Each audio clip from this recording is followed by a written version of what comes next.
नमस्कार, जय हिंद। स्वागत है आपका मगर न्यूज पर। तारीख आज हो चुकी है 18 दिसंबर 2022, दिन है रविवार। हिंदी तिथि पौष मास के संपत्ति की 10वीं।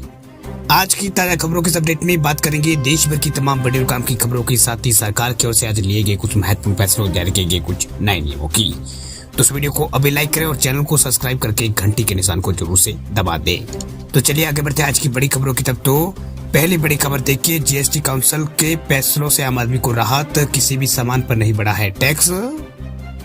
वित्त मंत्री निर्मला सीतारमण की अध्यक्षता में शनिवार को जीएसटी काउंसिल की 48वीं मीटिंग। इस मीटिंग में किसी भी वस्तु पर कोई भी टैक्स में वृद्धि नहीं की गई। वह जीएसटी काउंसिल कुछ अपराधों को अपराध की श्रेणी से बाहर करने पर इसमें सहमति यहाँ पर हुई है। वही काउंसिल ने ऑनलाइन गेमिंग, हॉर्स रेस और इसके अलावा कैसीनो पर जीएसटी लगाने का फैसला जो वो भी यहाँ पर टाल दिया। वही बायोफ्यूल पर जीएसटी 18% से घटाकर अब 5% किया गया है। वही दालों के छिलकों पर जीएसटी जो है 5% से घटाकर 0 कर दिया गया है।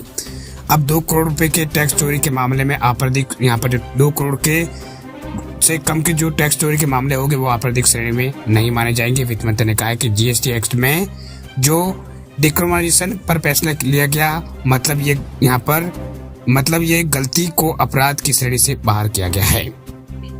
वही निर्मला सीतारमण ने आगे कहा है कि काउंसिल की समय की कमी के कारण एजेंडों के 15 मुद्दों में से केवल 8 पर ही फैसले यहाँ पर मीटिंग में हो चुके हैं। वही पान मसाला, तंबाकू, गुटखा व्यवसायों में टैक्स चोरी को रोकने का मुद्दा भी यहाँ पर नहीं उठाया जा सका। वही कोई भी नया टैक्स यहाँ पर नहीं लगाया गया। उन्होंने कहा है कि बचे हुए मुद्दों पर अगली जो मीटिंग है उसमें चर्चा की जाएगी।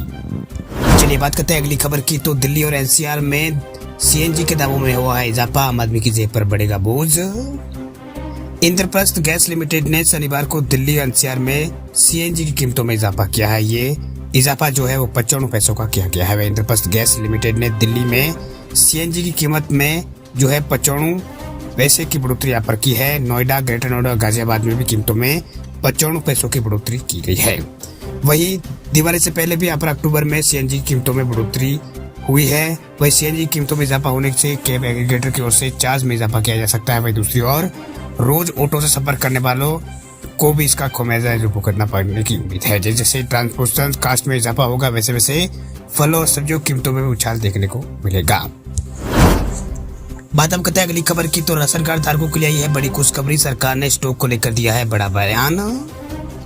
केंद्र सरकार ने शनिवार को कहा है कि खाद्य सुरक्षा कानून और अन्य कल्याणकारी योजनाओं की जरूरत को पूरा करने के लिए देश में पर्याप्त खाद्यान्न भंडार है। इसके साथ ही सरकार आवश्यक वस्तुओं की कीमतों की नियमित निगरानी यहाँ पर कर रही है। एक सरकारी बयान के मुताबिक भारत सरकार के पास खाद्य सुरक्षा अधिनियम और अपनी अन्य कल्याणकारी योजनाओं के साथ साथ पीएम गरीब कल्याण अन्न योजना के लिए अतिरिक्त आवंटन की जरूरतों को पूरा करने के लिए केंद्रीय पूल में पर्याप्त जो खाद्यान्न भंडार है वो मौजूद है। वही उनके बयान के मुताबिक 1 जनवरी 2023 तक लगभग 159 लाख टन गेहूं और 104 लाख टन चावल उपलब्ध रहेगा, जो कि यहाँ पर मानकों से कहीं यहाँ पर ज्यादा है। पर मानकों के तहत 1 जनवरी से 138 लाख टन गेहूं और 76 लाख टन जो चावल रखने की जरूरत थी। बात अब करते हैं अगली खबर की। तो टैक्स पेयर्स के लिए खुशखबरी देखिए, इनकम टैक्स में 5 लाख रुपए तक की मिल सकती है अब छूट। आम बजट 2023-24 की तैयारियां जोरों शोरों से चल रही है। अगले साल फरवरी में पेश होने वाले बजट में टैक्स पेयर्स को सरकार बड़ी राहत दे सकती है। दरअसल जो इंडस्ट्री बॉडी HOMCHM ने सरकार से मांग यहाँ पर की है कि अगले बजट में इनकम टैक्स की छूट की सीमा को बढ़ाकर दोगुनी कर दे। वही HOMCHM ने यहाँ पर कहा है कि अगर टैक्स में छूट की लिमिट को वर्तमान में जो 2.5 लाख रुपए से बढ़ाकर 5 लाख कर दिया जाता है तो मांग में तेजी आएगी। इससे अर्थव्यवस्था में भी उपयोग में यहाँ पर बढ़ावा मिलेगा। वह वर्तमान में आम नागरिकों के लिए 2.5 लाख रुपए तक इनकम पर टैक्स नहीं लगता है। वह वरिष्ठ नागरिकों के लिए जो लिमिट है वो 3 लाख रुपए और सुपर वरिष्ठ नागरिकों के लिए 80 साल से ऊपर के लिमिट जो है वो 5 लाख रुपए है। वही HOMCHM के अध्यक्ष ने यहाँ पर कहा है कि स्टील और सीमेंट जैसे क्षेत्रों में कंपनियां अब क्षमता बढ़ाने की योजना बनाने लगी है। उन्होंने जोखिम के बारे में बात करते हुए कहा है कि वैश्विक स्तर पर मंदी आ सकती है, इससे विदेशी व्यापार प्रभावित होगा। ऐसे में भारत का GDP भी प्रभावित हो सकता है। वही आगे उन्होंने कहा है कि बजट पूर्व की अपनी यहाँ पर सिफारिशों में कहा गया है कि सरकार को इनकम टैक्स की सीमा को बढ़ाकर कम से कम 5 लाख रुपए करना चाहिए ताकि कंज्यूमर के हाथों में अधिक खर्च करने योग्य आय बची रहे। चलिए बात करते हैं अगली खबर की। तो राजस्थान के बेरोजगार युवाओं के लिए खुशखबरी शुरू होने वाला है। राजस्थान में रीट के आवेदन भरे जाएंगे 48,000 पद। राजस्थान शिक्षक पात्रता परीक्षा यानी रीट 2023 के लिए ऑनलाइन आवेदन 21 दिसंबर से शुरू होने वाले हैं। वही प्राइमरी और अपर प्राइमरी टीचर बनने का सपना दे रहे योग्य उम्मीदवार राजस्थान अधीनस्थ मंत्री स्तरीय सेवा चयन बोर्ड यानी RSMSB की आधिकारिक जो वेबसाइट है उस पर जाकर आवेदन फॉर्म भर सकेंगे। वही बोर्ड द्वारा जारी रीट 2023 के नोटिफिकेशन के मुताबिक तीसरी कक्षा के आवेदन के लिए रजिस्ट्रेशन जो है 21 दिसंबर से आधिकारिक वेबसाइट rsmssb.rajasthan.gov.in पे शुरू होगा। वही प्राथमिक शिक्षक भर्ती के लिए आवेदन करने की जो लास्ट जो डेट है वो 19 जनवरी 2023 है। वह उम्मीदवार ध्यान दें कि आखिरी तारीख के बाद जमा किए गए आवेदन बोर्ड द्वारा स्वीकार नहीं किए जाएंगे। बात हम करते हैं अगली खबर की। तो त्रिपुरा और मेघालय को 6,800 करोड़ रुपए की सौगात देंगे पीएम मोदी। प्रधानमंत्री नरेंद्र मोदी आज रविवार को चुनावी राज्य त्रिपुरा और मेघालय की यात्रा करेंगे। वहां 6,800 करोड़ रुपए से अधिक की परियोजनाओं की आधारशिला रखेंगे और उनका शिलान्यास करेंगे। वही प्रधानमंत्री कार्यालय यानी पीएमओ ने एक बयान में कहा है कि इन परियोजनाओं में आवास, सड़क और कृषि, दूरसंचार, सूचना प्रौद्योगिकी और इसके अलावा पर्यटन और अंतरिक्ष सहित अन्य विभिन्न योजना इसमें यहाँ पर परियोजना शामिल है। वही पीएमओ ने कहा है कि मोदी उत्तरी पूर्वी परिषद के स्वर्ण जयंती समारोह में भी यहाँ पर वो हिस्सा लेंगे और शिलोंग में इस बैठक में भी शिरकत यहाँ पर करेंगे। इसकी बैठक जो होगी उसमें शिरकत करेंगे। चलिए बात करते हैं अगली खबर की। तो आपके डिजिटल डेटा की सुरक्षा वाले बिल की ड्राफ्ट की बड़ी है डेडलाइन, 2 जनवरी 2023 तक भेज सकेंगे सुझाव। केंद्र सरकार ने पर्सनल डिजिटल जो डाटा प्रोटेक्शन बिल है उसके ड्राफ्ट पर सुझाव भेजने की जो अंतिम तारीख है बढ़ा दी है। ये ड्राफ्ट जो है अब 2 जनवरी 2023 तक ओपन रहेगा। इस तारीख तक सार्वजनिक तौर पर इसे लेकर सुझाव और आपत्तियां भेजी जा सकेगी। वह इसके लिए 17 दिसंबर यानी कल की जो डेडलाइन थी वो खत्म हो रही थी। वही सूचना और प्रसारण मंत्रालय ने इसे लेकर एक अधिसूचना यहाँ पर जारी की है। वह जो IT मंत्रालय है उन्होंने अपनी नोटिफिकेशन में कहा है कि उसने कई स्टॉक होल्डर्स की ओर से जारी आग्रह किए जाने के बाद डिजिटल डेटा प्रोटेक्शन बिल पर जो यहाँ पर राय है उनका जो टाइम है उसकी टाइमलाइन जो है वो बढ़ा दी है। इस बिल पर ड्राफ्ट जो है वो 18 नवंबर को पब्लिश किया गया था। 17 दिसंबर तक पब्लिक फीड यहाँ पर मांगा गया था यानी फीडबैक जो मांगा गया था वह इलेक्ट्रॉनिक्स और IT मंत्रालय की ओर से जारी किए गए। इस ड्राफ्ट में यहाँ पर सेंध लगाने, नियमों का पालन नहीं करने और जुर्माने के प्रावधान को भी बढ़ाया गया है। वह दूसरे कई प्रावधान इसमें लाए गए हैं। वह जानकारी के मुताबिक इस बिल का उद्देश्य यहाँ पर डिजिटल नागरिक के अधिकार की रक्षा है। वह बिल ड्राफ्ट जारी होने के बाद मंत्रालय के एक सूत्र ने बताया है कि इसके तहत बोर्ड के जरिए यहाँ पर कोई रेगुलेशन नहीं किया जा रहा है बल्कि इसमें खास तौर पर एकजुट करने के लिए यहाँ पर इस बिल को किया जा रहा है। इसके लिए बोर्ड गठित किया जाएगा और विवादों को हल करने और कम करने में ये मदद देगा। चलिए बात करते हैं अगली खबर की। तो ICICI बैंक खाताधारकों के लिए खुशखबरी, बैंक ने FD की ब्याज दरों में की है बढ़ोतरी। RBI की ओर से रेपो रेट में बढ़ोतरी के बाद कई बैंकों ने अपनी ब्याज दरों में इजाफा करना शुरू कर दिया है। वे लोन और ब्याज पर ब्याज दरें बढ़ाने के अलावा बैंक जमा पर ब्याज दरों में भी इजाफा करने लगे हैं।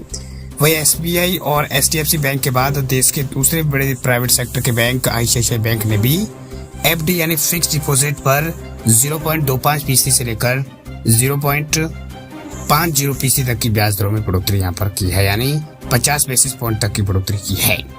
वही ICICI बैंक ने 2 करोड़ रुपए से कम की FD के लिए ब्याज दरों में बढ़ोतरी की है। वह बैंक ने 46 दिन वाली 46 दिन से अधिक वाली FD पर ब्याज जो है बढ़ाया है। इसके अलावा 1 साल से ज्यादा वाली FD पर 50 बेसिस पॉइंट जो है वो ब्याज बढ़ाया गया है। वही बैंक अपने वरिष्ठ नागरिकों को अधिकतम 7.5% ब्याज दे रहा है। बैंक की जो नई दरें है वो 16 दिसंबर से लागू हो चुकी है। वही बैंक की जो ब्याज दर है उसके बारे में अब आपको डिटेल से बताते हैं कि 7 दिन से 14 दिन की FD पर आम जनता के लिए 3% के हिसाब से ये बैंक ब्याज देगा। वही सीनियर सिटीजन को इसमें 50 बेसिस पॉइंट ज्यादा मिलेगा, 3.5% 7 दिन के ब्याज में मिलेगा। इसके अलावा हर एक जो ब्याज दर है उसमें 50 बेसिस पॉइंट जो वरिष्ठ नागरिक है उनको ज्यादा मिलेंगे। इसमें 15 से 29 दिन में आम जनता के लिए जो ब्याज दर रहेगी वो 15 से 29 दिन में 3% ही रहेगी और 3.5% सीनियर सिटीजन करेगा। 30 से 45 दिन में आम जनता के लिए 3.5% और वरिष्ठ नागरिकों के लिए 4% जो ब्याज है वो बैंक देगा, 4% दर के हिसाब से देगा। वही 91 दिन से लेकर 120 दिन के लिए आम जनता के लिए यहाँ पर 4.25% यहाँ पर बैंक जो है 4.75% यहाँ पर बैंक देगा और यहाँ पर सीनियर सिटीजन के लिए 5.25% ये जो ब्याज जो है बैंक देगा। इसके अलावा 1 वर्ष से 389 दिन की जो मतलब एफडी है उसके ऊपर 6.5% के हिसाब से बैंक ब्याज दे रहा है। वही 2 वर्ष और 1 दिन से लेकर 3 वर्ष के लिए यहाँ पर जो बैंक है 7% के हिसाब से ब्याज दे रहा है। यानी अलग अलग डिपॉजिट पर अलग अलग तरह से यहाँ पर बैंक जो है वो ब्याज दर दे रहा है। चलिए बात करते हैं अगली खबर की। तो किसान क्रेडिट कार्ड को लेकर सरकार का बड़ा फैसला। देखिए, किसान क्रेडिट कार्ड को लेकर सरकार का बड़ा फैसला। घर बैठे उठा सकेंगे इन सुविधाओं का लाभ। किसान क्रेडिट कार्ड यानी केसीसी के माध्यम से किसानों को मामूली ब्याज दर पर सस्ता लोन बैंकों द्वारा उपलब्ध कराया जाता है। वही किसानों को सस्ता लोन देने का मकसद सिर्फ यही होता है कि खेती करने के लिए उनके पास पैसों की समस्या न हो। वही किसान क्रेडिट कार्ड उस पर ब्याज दर लगभग 2 से 4% है। ये माइनस में 4% है। यदि आपने अभी तक किसान क्रेडिट कार्ड नहीं बनाया है तो हम आपको इसके बारे में विस्तार से बताते हैं। दरअसल खेती से जुड़ी कोई भी यहाँ पर व्यक्ति किसी भी यहाँ पर जो सरकारी बैंक है उसके नजदीकी शाखा में जाकर लोन के लिए संपर्क कर सकता है। केसीसी बन जाने के बाद यानी किसान क्रेडिट कार्ड बन जाने के बाद बैंक किसान को उसकी जमीन या फिर उसकी जरूरत के हिसाब से आसानी से लोन दे देती है। अधिकतम लोन की जो सीमा है वो 3 लाख रुपए है। वही आजकल गाँव में यहाँ पर कैंप लगाकर जो ये सरकार जो है वो किसान क्रेडिट कार्ड दे रही है और लोन भी दे रही है। वही ऑनलाइन अप्लाई करने के लिए आपको पीएम किसान योजना के ऑफिशियल वेबसाइट पर जाकर इसके लिए आप जहाँ पर किसान क्रेडिट कार्ड योजना फॉर्म डाउनलोड करके वहां से फॉर्म को भर सकते हैं। वही एप्लीकेशन को सही ढंग से भरें और दस्तावेजों का संग्रहण करें और नजदीकी बैंक शाखा या फिर ग्राहक सेवा केंद्र में जमा कराकर आपका जो यहाँ पर जमा करा देंगे तो आपका जो केसीसी यानी किसान क्रेडिट कार्ड है वो आसानी से बन जाएगा। बात हम करते हैं अगली खबर की। तो सरकार दे रही है सस्ता सोना खरीदने का मौका, हर साल होगी गारंटेड कमाई। भारतीय रिजर्व बैंक यानी आरबीआई ने शुक्रवार को यहाँ पर सोवरेन गोल्ड बॉन्ड स्कीम 2022-23 की नई किस्त का ऐलान कर दिया। इस नई किस्त का जो इश्यू प्राइस है वो 5,409 रुपए प्रति ग्राम रखा गया है। वह नए सोवरेन गोल्ड बॉन्ड के लिए यहाँ पर 19 दिसंबर से लेकर जो सब्सक्रिप्शन है वो शुरू हो जाएंगे, जो कि 5 दिन के लिए ऊपर रहेगा। वही जो सोवरेन गोल्ड बॉन्ड स्कीम 2022-23 है उसकी सीरीज 3 यहाँ पर इसके लिए सब्सक्रिप्शन अवधि जो है वो 19 से 23 तक यहाँ पर रहेगी। 19 दिसंबर से 23 दिसंबर तक रहेगी। वह आरबीआई के अनुसार सब्सक्रिप्शन अवधि के दौरान बॉन्ड का इश्यू जो प्राइस है 5,409 रुपए प्रति यहाँ पर ग्राम ये रखा गया है। वही भारतीय रिजर्व बैंक यानी आरबीआई के साथ एग्रीमेंट में भारत सरकार ने उन निवेशकों को डिस्काउंट देने का फैसला किया है जो ऑनलाइन आवेदन करते हैं और डिजिटल ट्रांजैक्शन का यूज कर अपने आवेदनों का भुगतान करते हैं। ऐसा करने पर यूजर्स को 50 रुपए प्रति ग्राम की छूट मिलती है। वही निवेशकों के लिए गोल्ड बॉन्ड स्कीम का जो निर्माण मूल्य है वो 5,359 रुपए प्रति ग्राम होगा। तो क्या है ये बॉन्ड स्कीम? तो आप बता दें आपको कि सोवरेन गोल्ड बॉन्ड स्कीम में निवेश करने के बाद 8 साल का मैच्योर टेन्योर होता है।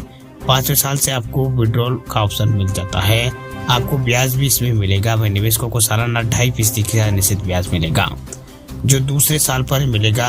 वही इस स्कीम में कम से कम 1 ग्राम सोने में निवेश किया जा सकता है। व्यक्तियों को HUF और ट्रस्टों और अन्य यहाँ पर समान संस्थाओं के लिए प्रत्येक वित्तीय वर्ष में निवेश की जा सकने वाला अधिकतम निवेश जो है वो 4 ग्राम या फिर 4 किलोग्राम या फिर 20 किलोग्राम है।